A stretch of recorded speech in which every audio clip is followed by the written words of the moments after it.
Օգոստոսի 5-ին հանրային ծառայությունները կարգավորող հանձնաժողովի նախագահ Մեսրոպ Մեսրոպյանի գլխավորությամբ տեղի ունեցած նիստում քննարկվել են Գազպրոմ Արմենիա ՓԲ-ին տրամադրված Հրազդան 5 գայանում ջերմային էներգիայի արտադրության լիցենզիայի գործողության ժամկետը երկարաձգելու հարցը։ Այս մասին տեղեկացնում են ՀԾԿՀ-ից։ Ընկերության ներկայացրած հայտը սահմանված կարգով ուսումնասիրվել է հանձնաժողովի համապատասխան ստորաբաժանումների կողմից։ Հայտի վերաբերյալ առարկություններ չեն ներկայացվել, ուստի նիստում քննարկված որոշման նախագիծը ընդունվել է միաձայն։ Հանձնաժողովի որոշմամբ Գազպրոմ Արմենիա ՓԲ-ին տրամադրված ջերմային էներգիայի արտադրության լիցենզիայի գործողության ժամկետը երկարաձգվել է մինչև 2027 թվականի օգոստոսի 13-ը։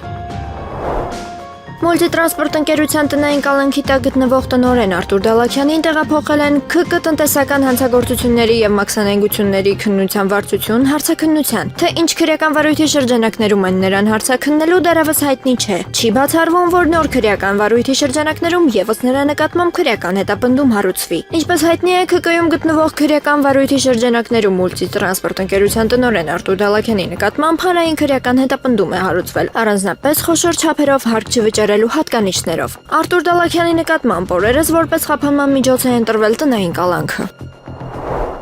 ԲՀԿ առաջնորդ Գագիկ Ծառուկյանին պատկանող մուլտիվելնես կենտրոնը դատական կարգով վիճարկում է Երևանի քաղաքապետարանի որոշումը, որով օրերս ընկերությանը զրկել էին կառուցապատման իրավունքից եւ տարածքն անցել էր համայնքին, տեղեկանում ենք Դատալեքս տեղեկատվական համակարգից։ Գործումակը գրվել է դատավոր Արշակ Պետրոսյանին, միսի օրը դեռ հայտնի չէ։ 2026 թվականի հուլիսի 24-ին հակակոռուպցիոն դատարանի կողմից մասնակի բավարարվել է դատախազության հայցը ընդդեմ Արագածոտնի նախկին մարզպետ Սարգիս Սահակյանի եւ նրան փոխկապակցված անձանց։ Այս մասին հայտնում են դատախազությունից։ Դատական ակտն օրինական ուժի մեջ մտնելուց հետո Հօգուտ Հայաստանի Հանրապետության ենթակա է բռնագանձման Երևան քաղաքի Արաբկիր վարչական շրջանում գտնվող 1 բնակարանի 45%-ը, Արագածոտնի մարզի Աշտարակ քաղաքում գտնվող 1 բնակելի տունն ամբողջությամբ 184 միլիոն 222 հազար դրամ։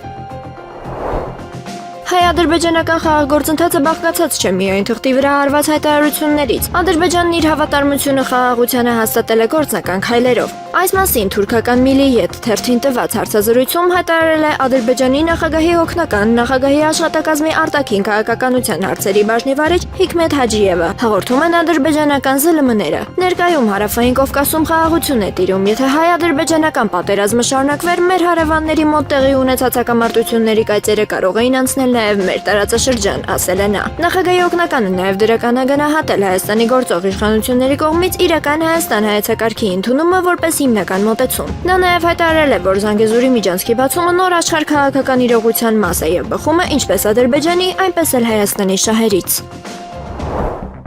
ԱՄՆ պետական դեպարտամենտը չեղարկել է Վաշինգտոնում Բրազիլիայի դեսպանի վիզան, խորացնելով երկու երկրների միջև առաջացած դիվանագիտական ճգնաժամը։ Այս քայլը պատասխան է Բրազիլիայի որոշմանը ձգձգելու ԱՄՆ նոր դեսպանի հաստատումը եւ մերժելու մի շարք ամերիկացի դիվանագետների մուտքը երկիր։ Ամերիկացի պաշտոնյաների խոսքով դեսպանին չեն արտաքսի, իսկ նրա վիզան կվերականգնվի, եթե Բրազիլիան հաստատի Դանիել Պերեսի նշանակումը։ Բրազիլիայի կառավարությունը խստորեն քննադատել է Վաշինգտոնի որոշումը, այն գնահատելով միջազգային իրավունքի խախտում։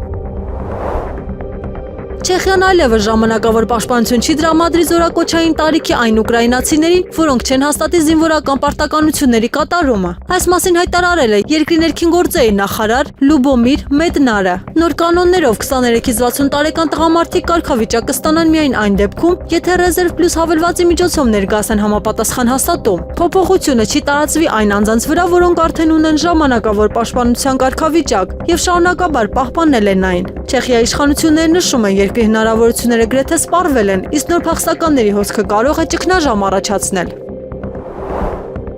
Եվրահանձնաժողովի նախագահ Ուրսուլա ֆոն դեր Լայենը հայտարարել է, Եվրամիությունը բռնագրաված ռուսական ակտիվներից ստացված միջոցներից եւս 1.4 միլիարդ եվրո կհատկացնի Ուկրաինային։ Նրա խոսքով Ռուսաստանը պետք է վճարի իր պատճառած վնասի համար եւ այդ նպատակով օգտագործում են սառեցված ակտիվներից ստացված եկամուտները։ Ֆոն դեր Լայենը նշել է, նոր ֆինանսական աջակցությունը կօգնի Ուկրաինային շարունակել դիմակայել պատերազմի պայմաններում։ Նա նաեւ ընդգծել է, աշխարհը կրկին ականատես եղավ Ռուսաստանի իրականացրած ծանր հարվածներին Ուկրաինայում։ Ադրբեջանի նախագահի օգնական Հիկմետ Հաջիևը հայտարարել է. երկրում իսրայելական ռազմաբազաների արկայության մասին տեղեկությունները սուտ են եւ սև քարոզչության արդյունք։ Նրա խոսքով նման պնդումները տարածում են Թուրքիա եւ Ադրբեջանի թշնամիների կողմից։ Հաջիևը վստահեցրել է Բաքուն պատրաստ է ցանկացած ստուգման եւ թույլ կտա զննել երկրի յուրաքանչյուր հատվածը։ Նա հայտարարել է, եթե որևէ մեկը կարողանա գտնել Իսրայելին պատկանող ռազմական օբյեկտ, իշխանությունները պատրաստ կլինեն ուսումնասիրել ներկայացված փաստերը։ Ուկրաինական ԱԹՍ-ների հերթական հարձակումից հետո հրդեհ է բռնկվել Ուֆայի արդյունաբերական գոտում։ Բաշկիրիայի ղեկավար Ռադի Խաբիրովի խոսքով ԱԹՍ-ի բեկորներն ընկել են արդյունաբերական տարածքում, որտեղ այժմ ընթանում են հրդեհաշիջման աշխատանքներ։ Նրա փոխանցմամբ զոհեր եւ տուժածներ չկան, իսկ շարժական լաբորատորիաները մշտապես վերահսկում են օդի որակը։ Խաբիրովը հերքել է տարածվող տեղեկությունները, թե քաղաքի օդը վտանգավոր է բնակիչների համար։ Միաժամանակ մի շարք լրատվամիջոցներ հայտնում են, հարձակման թիրախում եղել է նաեւ Ուֆայի նավթավերամշակման գործարանը։ Իրանը կարող է եվրոպական երկրներին թույլ տալ մասնակցել Հորմուզի նեղուցի ականազերծմանը։ Այս տարբերակը քննարկում են որպես նավագնացության վերականգնման վերաբերյալ հնարավոր համաձայնագրի մաս։ Աղբյուրների համաձայն նախաձեռնությունը կարող է նաև նպաստել ԱՄՆ-ի հետ բանակցությունների առաջընթացին։ Դիվանագետները նշում են, վերջին շաբաթներին անցկացված փակ հանդիպումների ընթացքում Թեհրանը մեղմել է իր դիրքորոշումը։ Եթե պայմանավորվածությունը կայանա, այն կարող է կարևոր քայլ դառնալ տարածաշրջանում լարվածության նվազեցման ուղղությամբ։ Ռուսաստանի պաշտպանության նախարարությունը Ուկրաինային հասցված գիշերային հարվածները մեկնաբանել է Վլադիմիր Պուտինի հայտնի արտահայտությամբ. «Մեզ ոչ ոք չէր լսում, հիմա լսեք»։ Ավելի վաղ ՊՆ-ն հայտնել է, որ զանգվածային հարվածների ընթացքում թիրախավորվել են Կիևում եւ Կիևի մարզում գտնվող պահեստներն ու լոգիստիկ կենտրոնները, որոնց միջոցով ըստ նախարարության Ուկրաինան ստանում էր զենք եւ ռազմական բեռներ։ Հարվածներն հասցվել նաեւ Օդեսայի շրջանում գտնվող նավերին։ Նշված արտահայտությունը Պուտինը առաջին անգամ հնչեցրել էր 2018 թվականին Դաշնային ժողովին ուղղված ուղերձի ժամանակ։ ԱՄՆ նախագահ Դոնալդ Թրամփը հրաժարվել է Վոլոդիմիր Զելենսկու խնդրանքից Ուկրաինայի լրացուցիչ պատրիոտ հակաօդային պաշտպանության հրթիռներ տրամադրելու վերաբերյալ։ Այս մասին հայտնում է Financial Times-ը, հղում անելով իր աղբյուրներին։ Հրատարակության տվյալներով հանդիպումը տեղի ունեցել Օվալաձև աշխատասենյակում, որտեղ Թրամփը որոշումը հիմնավորել է ԱՄՆ զինանոցում հրթիռների պակասով։ Նա նաև նշել է զգալի քանակության սպառազինություն օգտագործվել է Մերձավոր Արևելքում իրականացված ռազմական գործողությունների ընթացքում։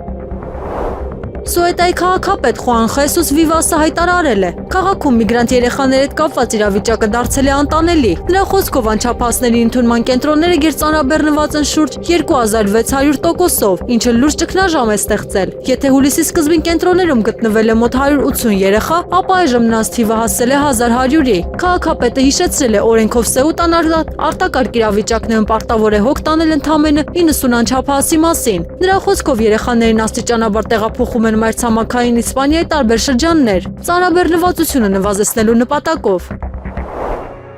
Կառավարությունն օգոստոսի 6-ին նիստում կքննարկի նոր վարկային համաձայնագրերի նախագծեր, որոնցով նախատեսվում է ներգրավել $150 միլիոն եւ 80 միլիոն եվրո։ Ասիական զարգացման բանկից նախատեսվում է ստանալ $150 միլիոն բյուջետային վարկ 15 տարի ժամկետով եւ 4.58% լողացող տոկոսադրույքով։ Վարկային միջոցներն ուղղվելու են հարկաբյուջետային կառավարման, պետական պարտքի եւ ֆինանսական ռիսկերի կառավարման բարելավմանը, ինչպես նաեւ ֆինանսական շուկայի եւ ներդրումային միջավայրի զարգացմանը։ Մեկ այլ համաձայնագրով նախատեսվում է ներգրավել 80 միլիոն եվրոյի վարկ, որը կուղղվի ներդրումների խթանմանը, առևտրի ազատականացմանը, մրցակցության զարգացմանը եւ տնտեսության դիմակայունության բարձրացմանը։ Այս տարվա մարտի վերջի դրությամբ Հայաստանի կառավարության ընդհանուր պետական պարտքը գերազանցել է $14.1 միլիարդ, իսկ կենտրոնական բանկի պարտքը կազմել է շուրջ $500 միլիոն։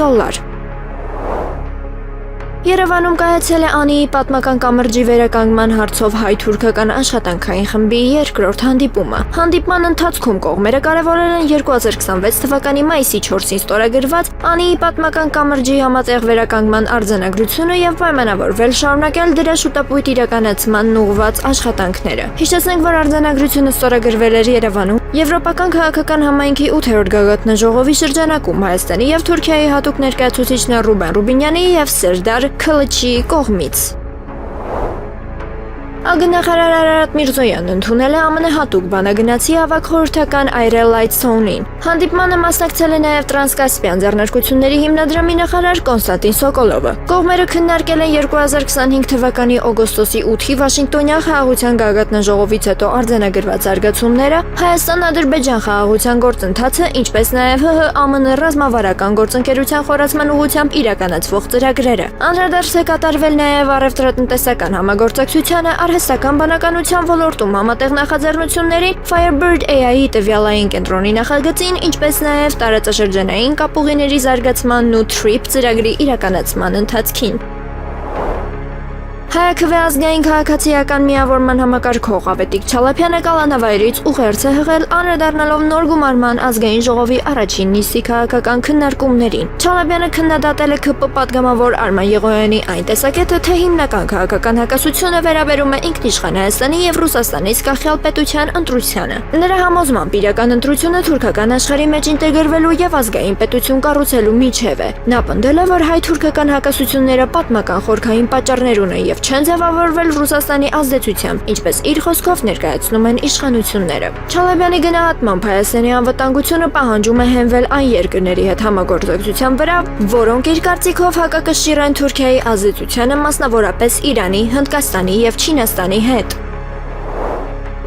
Երևանի քաղաքապետի խորհրդական Կամո Արայանի վերաբերյալ երկրորդ քրեական գործն է ուղարկվել դատարան։ Նրա նկատմամբ խափանման միջոց է ընտրվել չբացակայելու արգելքը։ Դատալեքսում արկա տեղեկատվության համաձայն Կամո Արայանի եւ Նաիրատեր Ստեփանյանի վերաբերյալ քրեական գործն օգոստոսի 4-ին մակագրվել է հակակոռուպցիոն դատարանի դատավոր Տիգրան Դավթյանին։ Ըստ մեղադրանքի Կամո Արայանը 2003-ից 2009 թվականներից զբաղեցնելով Երևանի քաղաքապետի առաջին տեղակալի պաշտոնը օժանդակել է Երևանի քաղաքապետ Երվանդ Զախարյանի կողմից պաշտոնական լիազորությունների անցմանը, ինչի արդյունքում որբ ծնողական խնամքից զրկված երեխաների հատուկ դպրոց ՊՕԱԿ-ը զրկվել է դպրոցին անհատույց օգտագործման համար տրամադրված հողամասից։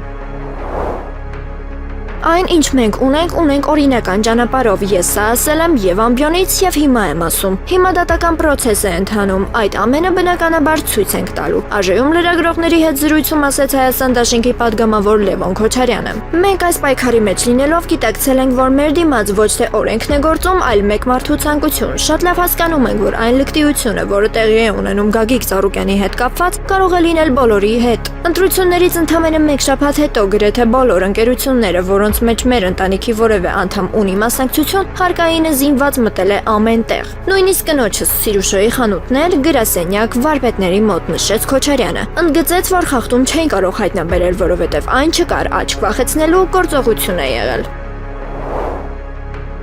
Ազգային ժողովում ունեցած ելույթի ընթացքում Հայաստան խմբակցության падգամավոր Արտուր Խաչատրյանը խոսեց քաղաքական խոսույթի, իշխանության վարքագծի եւ մի շարք իրավական եւ քաղաքական հարցերի մասին, առանձնահատուկ անդրադառնալով կալանքի տակ գտնվող Արեգնազ Մանուկյանի գործին։ Ելույթի ավարտին Խաչատրյանը խոսեց Արեգնազ Մանուկյանի նկատմամբ կիրառված խափանման միջոցի մասին, շեշտադրելով նրա անչափահաս երեխայի հետ հանդիպումների սահմանափակումը։ Դուք չանդրադարձաք այն հարցին, որ խափանման միջոցը վերածվել է տանջանքի։ Ինչու եք այդ երեխային տանջում, որ իր մորը տեսնի։ Դրանից արդարությունը կտուժի, խոսքը 14-ամյա երեխայի մասին է, որը պարզապես ցանկանում է տեսնել իր մորը, հայտարարեց падգամավորը։ Խաչատրյանը նաև ընդգծեց, որ մեղադրանքի առկայությունը դեռևս չի նշանակում անձի մեղավորություն եւ հիշեցրեց անմեղության կանխավարկածի պահպանման անհրաժեշտության մասին։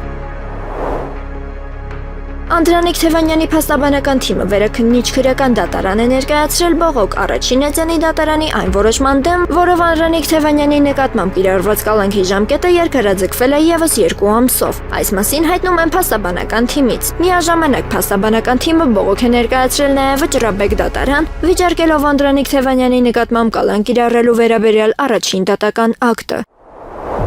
Ռուսաստանի արտաքին գործերի փոխնախարար Միխայել Գալուզինը հայտարարել է. Ռուսաստանի ռազմավարական պարտություն հասցնելու փորձերն ի սկզբանե դատապարտված են ձախողման։ Նրա խոսքով նման նպատակը բացարձակապես ապարդյուն եւ անհեթեթ է, քանի որ Ռուսաստանը հզոր միջուկային տերություն է։ Գալուզինը պնդել է Արևմուտքը փորձում է այդ նպատակին հասնել Կիևի միջոցով։ Նա ընդգծել է նման սցենարը երբեք չի իրականանա։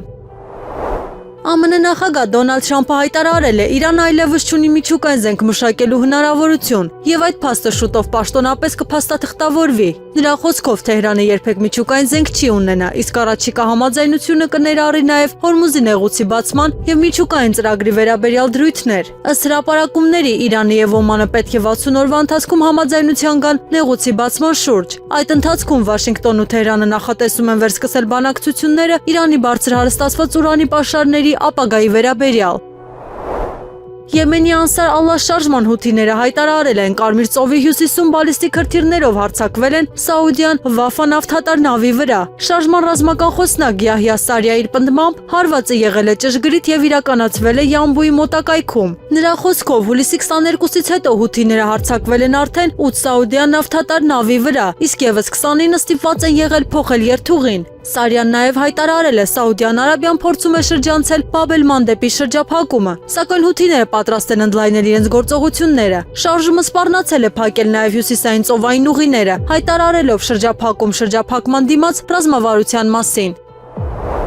Պոլիտիկոն հաղորդում է Սեուտայի շուրջ ստեղծված իրավիճակում Իսպանիան չի կարող լիովին հույսը դնել ՆԱՏՕ-ի եւ Եվրամիության աջակցության վրա։ Հրատարակության գնահատման վարչապետ Պեդրո Սանչեսի եւ մի շարք դաշնակիցների միջև քաղաքական տարաձայնությունները թույլատրել են Մադրիդի դիրքերը։ Միաժամանակ Մարոկոն շարունակում է վիճարկել Սեուտայի եւ Մելիլիայի կարգավիճակը, ամրապնդելով կապերը Վաշինգտոնի հետ։ Պոլիտիկոն նշում է, հարցը թե ով կաջակցի Իսպանիային հնարավոր ճգնաժամի դեպքում դառնում է ավելի անորոշ։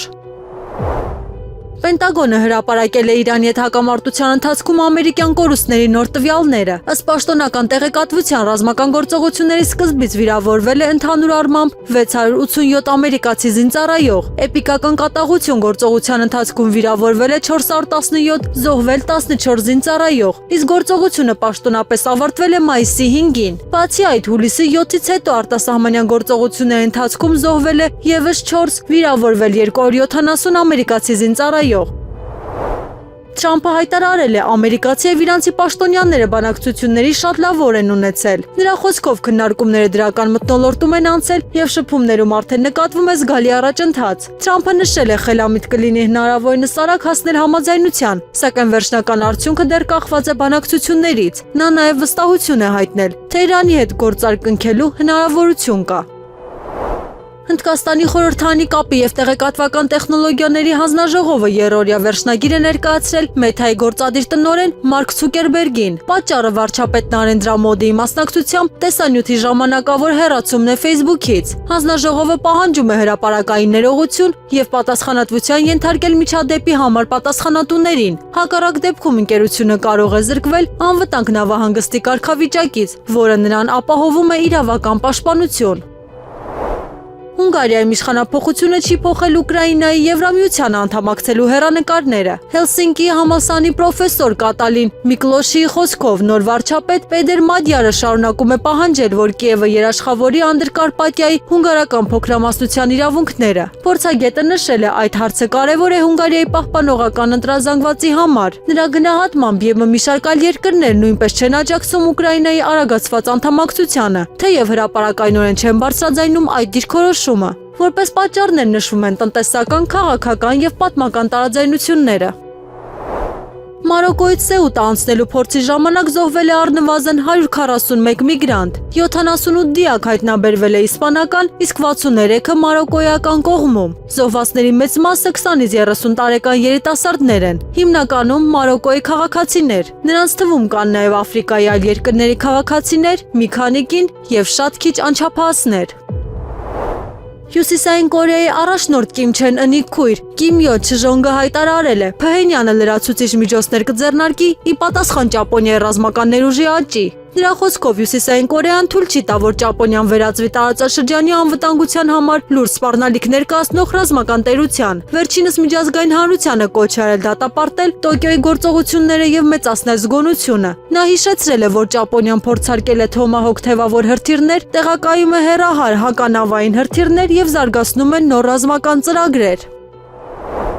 Նիկոլ Փաշինյանը օգոստոսի 4-ին որոշում է ստորագրել, որով Արսեն Միխայելովն ազատվել է վարչապետի օգնականի ժամանակավոր պաշտոնակատարի պաշտոնից։ Որոշման մեջ մասնավորապես ասվում էր, նա այդ պաշտոնը զբաղեցնում էր 2022 թվականի մարտի 29-ից։ Ազգային ժողովի նախագահ Ռուբեն Ռուբինյանի կարգադրությամբ Սահակ Պետրոսյանը նշանակվել է ազգային ժողովի նախագահի օգնական։ Կարգադրության համաձայն Սահակ Պետրոսյանը պաշտոնը ստանձնում է 2026 թվականի օգոստոսի 4-ից։ Ավելի վաղ հայտնի էր դարձել, որ ԱԺ խորհրդականներ են նշանակվել Գրետա Զորոնցը եւ Արման Բարխուդարյանը, իսկ Լուսինե Բեկչյանը եւ Էլինա Իշխանյանը նշանակվել են օգնականներ։ 2026 թվականի օգոստոսի 4-ին կայացել է Հունգարիայում ՀՀ դեսպան Հայկա Կարշամյանի եւ Հունգարիայի արտաքին գործերի նախարարության երկկողմ հարաբերությունների հարցերով պետքարտուղար Կլարա Բրոյերի հանդիպումը։ Դեսպան Արշամյանը եւ պետքարտուղար Բրոյերն անդրադարձել են Հայաստան-Հունգարիա երկկողմ օրակարգին։ Առանձնանշել կողմերի հանձնառությունները, առավել զարգացնել եւ ընդլայնել փոխշահավետ համագործակցությունը եւ մտքեր են փոխանակել Հայաստան-Եվրոպական միություն գործընկերության ռազմավարական օրակարգի շուրջ։ Ասարայի մաքսակետում կանգ է առել ադրբեջանական եւ դաղստանյան համարանիշներով բեռնատարների հերթ, որոնք տեղափոխում էին Հայաստանում աճեցված պղպեղ։ Ըստ Դաղստանի տրանսպորտի նախարարության բեռը նախատեսված էր վերարտահանելու Ռուսաստան։ Պարզվել է, որ ըստ պաշտոնական տեղեկության իրանցի միջնորդները փորձել են փաստաթղթերում ապրանքը ներկայացնել որպես իրանական։ Դաղստանցի վարորդները շուրջ 10 օր սպասում են որոշման, ինչի հետևանքով բեռի մի մասն արդեն սկսել է փչանալ։ Դաղստանի իշխանությունները հայտարարել են, որ անթույլատրելի են հայկական արտադրանքի ապօրինի փոխադրումները եւ պատրաստվում են հարցով դիմել Իրանի արդարադատության նախարարությանը։ Flagship Pioneering-ի հիմնադիր եւ Մոդեռնայի համահիմնադիր Նուբար Աֆեյանը շնորհակալություն է հայտնել աշխարհահռչակ փիլիսոփա Նասիմ Թալեբին Ադրբեջան մեկնելուց հրաժարվելու որոշման համար։ Շնորհակալություն սկզբունքային դիրքորոշման համար գրել է Աֆեյանը։ Հիշեցնենք, որ Թալեբը հրաժարվել էր Ադրբեջանում ելույթ ունենալու առաջարկից, այդ կերպ աջակցություն հայտնելով Բաքվում ապօրինի պահվող Ռուբեն Վարդանյանին։ Սոցցանցերում ակտիվացել են բնակարանների վարձակալության վերաբերյալ խարդախությունները, նախազգուշացնում են ՆԳՆ կիբերոստիկանությունից։ Հրապարակվում են գրավիչ լուսանկարներով եւ շուկայականից գալի ցածր գներով կեղծ հայտարարություններ, ապա պահանջում են անհապաղ փոխանցել կանխավճար այն ամրագրելու նպատակով։ Արդյունքում գումարը ստանալուց հետո դադարեցնում են կապը, արգելափակում են ձեզ կամ ջնջում իրենց էջը։ Երեկոյան Շիրակի, Լոռու եւ Տավուշի մարզերի մի շարք քաղաքներում եւ հարակից գյուղական համայնքներում ամբողջությամբ դադարեցվել է էլեկտրամատակարարումը։ Պարզաբանման մեջ նշվում է, թե էներգահամակարգի արտադրության եւ հաղորդման ցանցերում առաջացած վթարային իրավիճակով պայմանավորված համակարգի օպերատորի կողմից դիսպեչերական սահմանափակումներ են կիրառվել։ Այս պահին ՀՀ տարածքային կառավարման եւ ենթակառուցվածքների նախարարության համապատասխան ստորաբաժանման եւ համակարգի օպերատորի մասնագետները իրականացնում են վթարավերականգնողական աշխատանքներ էլեկտրամատակարարումը հնարավորինս սեղմ ժամկետում վերականգնելու նպատակով, տեղեկացրել են ՀԵՑ ՓԲԸ հասարակայնության եւ կորպորատիվ կապերի դեպարտամենտից։ Իսրայելի վարչապետ Բենյամին Նեթանյահուն հայտարարել է. Իսրայելը չի նահանջի Գազայի հատվածում զբաղեցրած դիրքերից, քանի դեռ Համասը ամբողջությամբ զինաթափված չէ։ Նրա խոսքով երկրի անվտանգությունը շարունակում է մնալ գլխավոր առաջնահերթությունը, եւ զինվորականները ստացել են անհրաժեշտ բոլոր միջոցները կիրառելու հրաման։ Նեթանյահուն նշել է, Դոնալդ Թրամփի թիմին ներկայացրել է Գազայի ապառազմականացման նախագիծ, սակայն Իսրայելը դրա վերաբերյալ ունի առարկություններ եւ արդեն փոխանցել է իր դիտարկումները։ Նա ընդգծել է ցանկացած գործընթացի նախապայմանը Համասի լիակատար զինաթափումն ու Գազայի ապառազմականացումն է։ Տուլայի մարզում ուկրաինական անօդաչու թռչող սարքի հարվածից հետո հրդեհ են բռնկվել Wildberries-ի տեսակավորման կենտրոնում։ Տարածաշրջանի նահանգապետ Դմիտրի Միլաևի խոսքով ԱԹՍ-ն ընկել է պահեստի տարածքում, ինչից հետո բռնկվել է հրդեհ։ Նախնական տվյալներով զոհեր չկան, սակայն մեկ մարդ ստացել է վնասվածքներ եւ տեղափոխվել է բուժօգնության։ Հարձակման հետևանքով վնասվել են նաեւ 2 բազմաբնակարան շենք եւ 2 արտադրական օբյեկտ։ Wildberries-ը հայտնել է, մատակարարումների ընդունումը ժամանակավորապես սահմանափակվել է, իսկ բեռները տեղափոխվում են այլ լոգիստիկ կենտրոններ։ Իսպանիայի ներքին գործերի նախարար Ֆերնանդո Գրանդե Մարլասկան հայտարարել է. Սեուտա ժամանած 72000 միգրանտներից 70000-ը վերադարձել են Մարոկո։ Նրա խոսքով Եվրամիության երկրները դրական են գնահատել Իսպանիայի գործողությունները միգրացիոն ճգնաժամի ընթացքում։ Նախարարը նշել է, իրականացված միջոցառումները թույլ են տվել զգալիորեն նվազեցնել ճնշումը սահմանային անցակետերի վրա։ Միևնույն ժամանակ հաղորդվում է, զանգվածային ներհոսքի հետևանքով զոհերի թիվը հասել է 75-ի։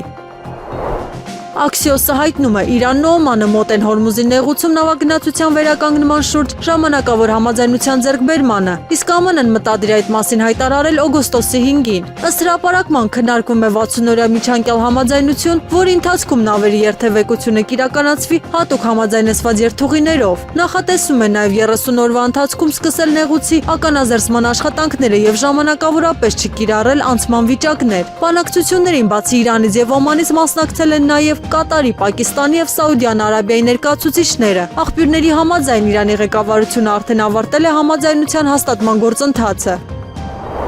Syrian Airlines-ը հայտարարել է օգոստոսի 16-ից վերականգնում է ուղիղ ավիահաղորդակցությունը Ռուսաստանի հետ։ Առաջին չվերթը կիրականացվի Մոսկվայի Շերեմետևո օդանավակայանից դեպի Դամասկոս, իսկ թռիչքը կտևի մոտ 4 ժամ 50 րոպե։ Ավիաընկերությունը հայտնել է տոմսերն արդեն հասանելի են պաշտոնական կայքում եւ բջջային հավելվածում, իսկ էկոնոմ դասի արժեքը կազմում է մոտ $350։ Ուղիղ չվերթները դադարեցվել են 2024 թվականի դեկտեմբերին Բաշար Ասադի կառավարության անկումից եւ Սիրիայում իշխանափոխությունից հետո։ ԱՄՆ նախագահ Դոնալդ Թրամփը հայտարարել է Հորմուզի նեղուցը շուտով կբացվի։ Հակառակ դեպքում Իրանը կստանա շատ ուժեղ հարված։ Նրա խոսքով Վաշինգտոնը շարունակում է բանակցությունները Թեհրանի հետ եւ կարծում է, որ Իրանը ցանկանում է հասնել համաձայնության։ Թրամփը կրկնել է Իրանը երբեք չպետք է ունենա միջուկային զենք եւ այդ հարցում ԱՄՆ-ի դիրքորոշումը չի փոխվել։ Նա նաեւ զգուշացրել է, եթե Թեհրանը հրաժարվի ձեռք բերված պայմանավորվածություններից, հետևանքները շատ ծանր կլինեն։ Ռուսաստանը զանգվածային հրթիռային հարված է հասցրել Կիևին, որի հետևանքով քաղաքի մի շարք բնակելի շենքերում հրդեհներ են բռնկվել։ Նախնական տվյալներով զոհվել է առնվազն 15 մարդ, վիրավորվել ավելի քան 40-ը։ Կիևի քաղաքապետ Վիտալի Կլիչկոն հայտնել է, հարձակման ընթացքում գործել են հակաօդային պաշտպանության համակարգերը։ Ըստ հրապարակումների հիմնական թիրախը եղել է ՄԼՊ Չայկա լոգիստիկ կենտրոնը, որտեղ պահվում են անօդաչու թռչող սարքեր եւ արտասահմանյան սպառազինություն։ Թուրքիան Ադրբեջանին է փոխանցել Havelsan ընկերության մշակած HVBS օդային գործողությունների կառավարման համակարգի կարևոր բաղադրիչները։ Համակարգը արդեն ինտեգրվել է Ադրբեջանի ռազմաօդային ուժերի հրամանատարության տեխնիկական համալիրում։ Այն նախատեսված է օդային գործողությունների ամբողջական թվային կառավարման համար, պլանավորումից մինչև արդյունքների վերլուծություն։ Նոր տեխնոլոգիան թույլ կտա ադրբեջանական օպերատիվ կենտրոններին իրական ժամանակում ստանալ եւ մշակել օդային իրավիճակի տվյալները, ինչպես նաեւ ավելի արագ որոշումներ ընդունել։ Իրաքը պատրաստում է սկսել նոր նավթատարի շինարարությունը, որը Բասրայից կհասնի Սիրիայի Բանիյաց եւ Թուրքիայի Ջեյհան նավահանգիստներ։ Իրաքի նավթի նախարարության խոսնակ Սալիմ Ալ-Ռիքաբին հայտնել է. այժմ ավարտվում են ծրագրի մեկնարկի նախապատրաստական ընթացակարգերը։ Նախագիծը նպատակ ունի դիվերսիֆիկացնել երկրի նավթի արտահանման ուղիները եւ մեծացնել արտահանման հնարավորությունները։ Ավելի վաղ Իրաքն ու Թուրքիան ստորագրել էին համաձայնագիր, որով նախատեսվում է օրական առնվազն 750,000 բարել իրաքյան նավթի փոխադրում դեպի Ջեյհան։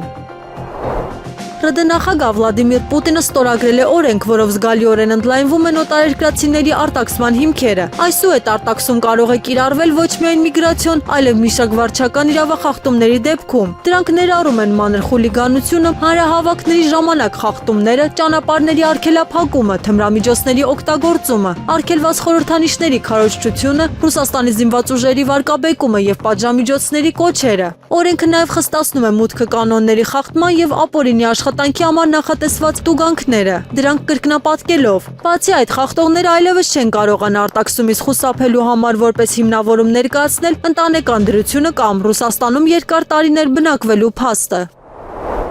Ադրբեջանի արտաքին գործերի նախարար Ջեյհուն Բայրամովը հայտարարել է, որ Հայաստանի եւ Ադրբեջանի միջև երկկողմ բանակցությունները կարևոր արդյունք են ապահովում խաղաղ գործընթացում։ Նրա խոսքով ներկայում երկու երկրների միջև ձևավորվել են փաստացի խաղաղության պայմաններ, իսկ կողմերը քայլեր են ձեռնարկում վստահության ամրապնդման ուղղությամբ։ Բայրամովը նշել է, որ հենց երկկողմ ձևաչափն է ապացուցել իր արդյունավետությունը առանց միջնորդների խաղաղության օրակարգն առաջ մղելու հարցում։ Նա ընդգծել է, որ ձեռք բերված արդյունքները հաստատում են ուղիղ երկխոսության կարևորությունը։ Ադրբեջանի ԱԳ-նախարարը նաև հայտարարել է, որ հետագա փուլերում եւս անհրաժեշտ է շարունակել խաղաղության գործընթացը հենց այս ձևաչափով։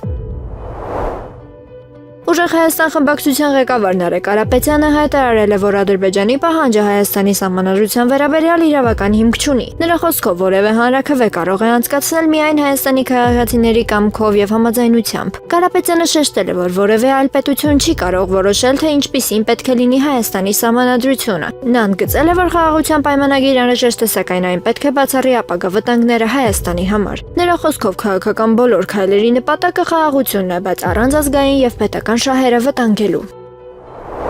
Եղանակը առաջիկա օրերին։ Հանրապետության տարածքում օգոստոսի 5-ից 8-ը սպասվում է առանց ձեղումների եղանակ։ Օգոստոսի 9-ի երեկոյան ժամերին առանձին շրջաններում սպասվում է կարճատև անձրև եւ ամպրոպ։ Քամին հարավարևելյան եւ արևելյան 2-ից 5 մետր վարկյան։ Օգոստոսի 5-ից 9-ը Արմավիրի մարզում, Արագածոտնի եւ Կոտայքի նախալեռներում, Շիրակի մարզի առանձին հատվածներում երեկոյան ժամերին սպասվում է քամու ուժ գնացում 15-ից 18 մետր վարկյան։ Օդի ջերմաստիճանն էապես չի փոխվի։ Երևան քաղաքում օգոստոսի 5-ից 9-ը սպասվում է առանց ձեղումների եղանակ։ Օգոստոսի 5-ից 9-ի երեկոյան ժամերին սպասվում է քամու ուժ գնացում 12-ից 15 մետր վարկյան։